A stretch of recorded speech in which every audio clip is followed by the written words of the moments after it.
کہتے جی کہ فرض نماز کے بعد سنت اور نفل جو ہے جگہ بدل کے پڑھیں زیادہ بہتر ہے، کیونکہ جتنی جگہوں پہ سجدہ کرو گے وہ قیامت میں گواہی دے۔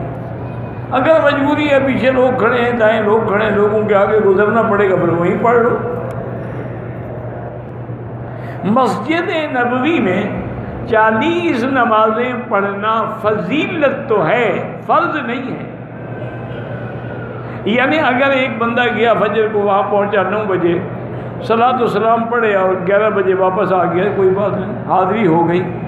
لیکن اگر 40 نمازیں نصیب ہوں اور اس طرح نصیب ہوں کہ کوئی تکبیر اولیٰ بھی نہ چھوٹے، تو اس کے بارے میں ایک حدیث ہے کہ اللہ اس کو نفاق سے بھی اور جہنم سے بھی بری کر دے۔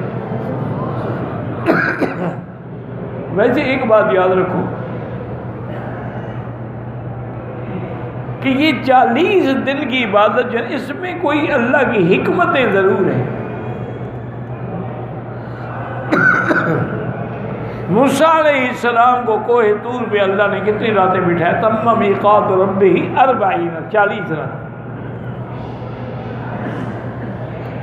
50 بھی بٹھا سکتے تھے، 30 بھی بٹھا سکتے، 40 کیوں بٹھائیں؟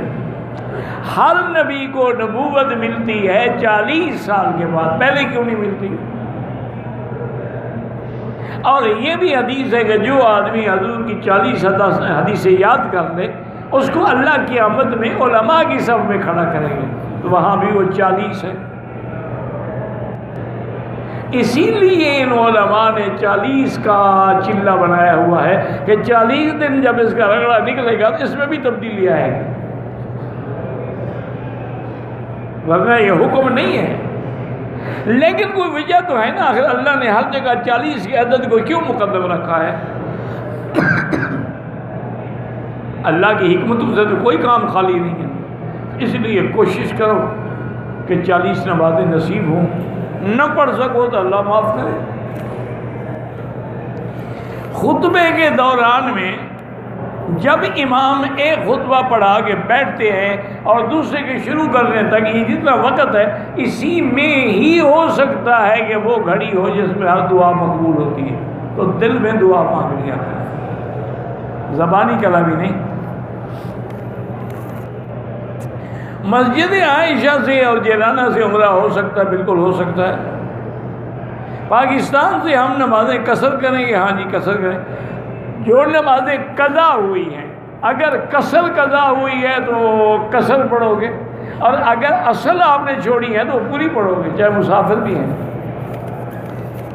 اصل میں وجہ کیا ہے؟ یہ پتہ ہے اس نے کیوں پوچھا ہے؟ یہ اس لیے پوچھ رہا ہے کہ اللہ کے ساتھ بھی حساب میں ڈنڈی مارا ہے نا، کہ چھوڑی تو 4 رکعتیں نہیں، سفر کی وجہ سے 2 رکعت پڑھ کے جان چھوڑا دوں، اس لیے پوچھا ہے۔ ہمیں اندازہ ہو جاتا ہے، اتنا عرصہ جو ہو گیا، مضمون بھانپ لیتے ہیں لفافہ دیکھ کر۔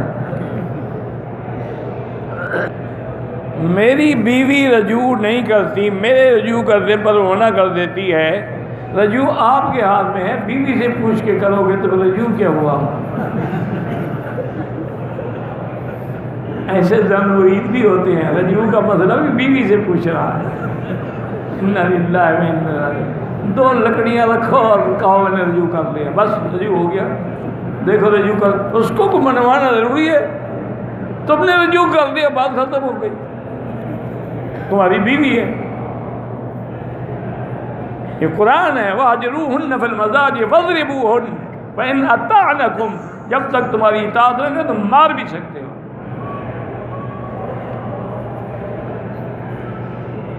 یہ تو آج کل کے حالات ہیں، ماشاءاللہ۔ بیوی تو خامن کو مارتی ہوگی، خامن نہیں مارتی۔